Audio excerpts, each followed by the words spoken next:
Alright, welcome back to NewZeroland. So if you haven't seen my last video, it's like the best video in the history of this channel. Anyway, I dropped the bike and I wanted to shoot this whole video on the Zero to say, oh yeah, I'm on the Zero today because the Energica's down, because I dropped it on the left side. Well, I dropped it on both sides. It's a long story. But when you drop it on the left side, it crushes the water pump. And so I couldn't ride it for a while.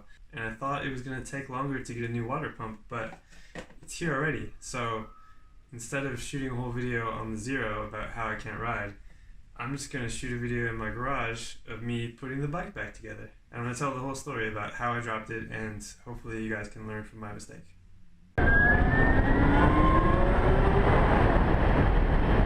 So what had happened was, I was turning around and I was just making a U-turn basically at walking pace. I turned the steering a bit too tight and stepped the wrong way, and just the weight of the bike was too much for me to hold up, and I dropped it. That was on the right side and I couldn't pick it up by myself, so I had to get some friends to help me. We got it up and I put the kickstand down and we parked it for a while, and it was parked for probably a good 2 minutes, but it was parked on a slope. And these bikes don't have any gears, so it's not like you can lock it from rolling. So just that slight amount of decline and the crazy weight of the bike, plus gravity, after a couple minutes it just fell over on its own, and it fell on the left side. Usually when I know I'm going to stop on a hill, I take this brake lock. These are pretty cool. You put it over the grip and then it locks the brake so you can't roll it. And it would have been super helpful, but since it was only for a few minutes and we were so busy talking about how heavy the bike is, I just didn't think that it would fall over. So unfortunately, just about every fairing is scratched. But I mean, the good thing about these fairings is that they're all carbon fiber. Like if you can see the inside, the weave. So nothing's like broken really. It's just scratched. So I think I could really just kind of sand these down, wrap them maybe, do something fancy, and just put them back on the bike. So I'm just gonna put them back on the bike tonight after I swap the water pump. This one here it's pretty sad. Even the Ego sticker is, yeah, I'm really bummed. It's just embarrassing.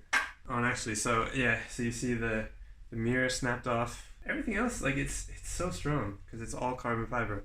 But the mirror just needs to be replaced. Like it didn't damage the fairing at all, which is awesome. The mechanic of the shop told me you need mirrors to know if you're being chased by the cops. The handlebar bent, which actually I'll show you guys. This is a clip-on that is totally bent. It's supposed to be straight, obviously. This one actually has a little groove for one of the bolts that goes in for the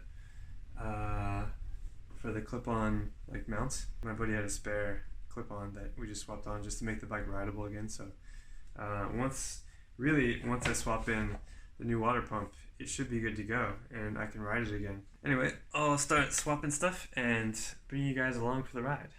So I was kind of worried about swapping this pump just because I've never done it before. Chris, the Energica parts guy, wrote me a whole email with step-by-step instructions. So it sounds really simple and I should be able to do it myself. So first, fairings are off already. You have to take off the tank cover thing. I guess it's a controller cover because this is the controller. Here's the coolant reservoir. So you just take this whole thing off the mount, unplug it, slide it out of this holder thing. It's like really strong foam, it seems like. And then these clips, I've never seen these clips before, but they're awesome. Chris warned me that I was gonna spill out most of the coolant, but that's fine. I got some 50-50 mix. Apparently water is the best coolant to use. The only reason you mix it with other stuff is because water tends to rust things. The cool thing about this water pump is that you can just get it on Amazon, so I didn't have to wait for a shipment from Italy. I could just order one, and it came within a week. It's like a little turbo. So swap that thing on. I'm not gonna do a whole how-to video on this thing. Like it seriously only took about 20 minutes. It's so easy. So I've swapped the pump, bled the system, and now I'm gonna turn it on and hold my breath. That's the pump. No errors on the dash. Looks good. Apparently every time you key on the bike, it does like a systems check just to make sure everything is okay, and everything seems fine, so success. The bike is happy, so that makes me happy. But before I put the bike fully back together and shoot a whole like crazy montage of that and narrate over it and whatever. I wanted to talk about all the other stuff that's been going on in no particular order.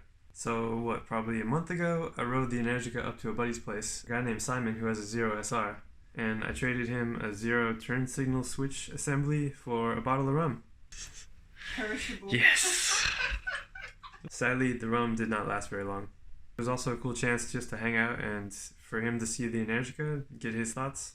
Obviously, the first impression for everybody is it's crazy heavy. That seems to be a theme of this video. And on the way home, I ran into some charging issues. The first station I stopped at had some errors. The second station in Porirua is outside of a TAB, which is like just the worst place ever. The charging station always seems to be out of order because people have vandalized it or something happened. I don't know. Actually, if you go on Google Maps, that spot is iced. People are ridiculous. This is why we can't have nice things. Anyway, I kept riding to the next charging station, and that was basically my last chance. It's one of those times when you think the infrastructure is so solid, but you realize that it's still a challenge, as much as I don't want to admit that. And then I went to an EV meet. Actually, it was an EV meet that was set up specifically for this bike because everybody wanted to see it. And I made a post on Facebook asking, hey, when's the next meet? I want to show off the bike. And this guy, Rob, set it up, and it was super cool. Tons of people showed up.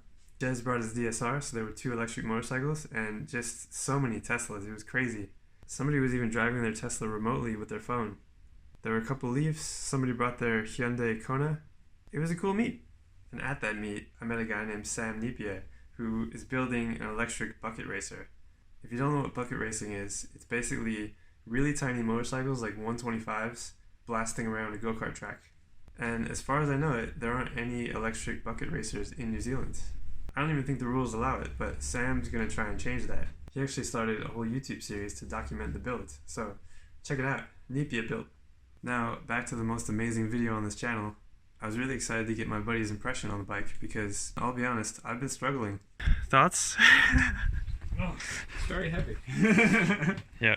It's a very, very heavy bike. I think it's, not sure if it's the trail, the rake, or just the wheelbase, but it definitely wants to keep going straight when you want it to corner. I mean, more speed helps. I mean, it's fast. It's definitely got power. But it is quite terrifying going downhill on it. Coming in towards the corner, it's it's a lot of weight to push around. So even a really experienced rider is having a hard time riding the bike, and part of me is relieved because it means that I'm not alone and it wasn't just like my lack of skills, but another side of me is kind of sad because the bike is hard to ride. I'm just sitting here talking to the video and not actually putting the bike back together, so I'm gonna shoot some stuff and just narrate my thoughts over some footage of me putting the bike back together, so enjoy. So for the week and a half that the Energica was in the garage while I waited for the water pump, I got back on the Zero and it was just such a joy to ride. It reminded me of what I like about electric motorcycles. They're like magic carpets. But I realized what the biggest difference is between the bikes. It's more that when you're riding the Zero, you're controlling the bike. You're telling it what to do and it's doing it with no problem. But with the Energica, it's so heavy that it kind of just feels like you're along for the ride. If you try and tell it what to do and try and control it like a normal bike, it doesn't want to listen and it's going to fight back. So if you're going slow and you start to lean, the steering will turn in on its own, so you have to force it to keep it straight. And if you're going faster and you want to lean, it doesn't want to lean, it just wants to go straight. So it took a lot of effort for my buddy to get his knee down in some of those turns. But see, I feel like it could be a mix. It could be that the rake is too steep. It could be that the roads are just too tight and narrow and slow speed, and the elevation change is maybe too much for the bike. I don't know. It just seems like this bike isn't meant for these kind of roads. This is Zero territory. But it's still frustrating. It's like with the Zero, the struggle is my range. You know, I can't do long road trips because it doesn't charge fast enough. So the Energica fixes that, but then the struggle is just riding the thing. I really feel like I need to get this bike on the track ASAP because that's where it belongs. I bought the bike for road trips and track days, and from what I can tell, it's perfect for both of those. Just not for other stuff, like the tight twisty roads around here, or commuting, all the stuff that the Zero is perfect for. I just wish that we didn't have to compromise, you know? because it's a beautiful bike. It has its limits, the same as the Zero, and it has its own purpose. I guess that's why people own more than one bike. I really enjoy taking bikes apart and putting them back together. I know this is kind of a bad reason to do that, but it's just, you find out more about how the bike was designed, and you get a glimpse into the engineer's mind, I guess. And this last piece that I have to put on is really special because of how it's designed. It's like the whole bike was designed so that you don't really see that many bolts. So this piece has these tabs that you push into these holes, but it also has these little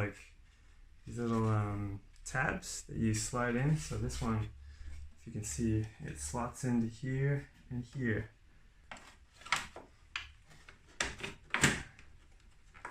So it slides in there, and then you just push in. Just like that. So cool, so fancy, and so carbon fibery.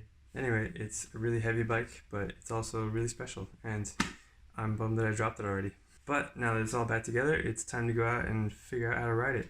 So get ready for some sweet videos. Thanks for watching, and I'll see you guys next time.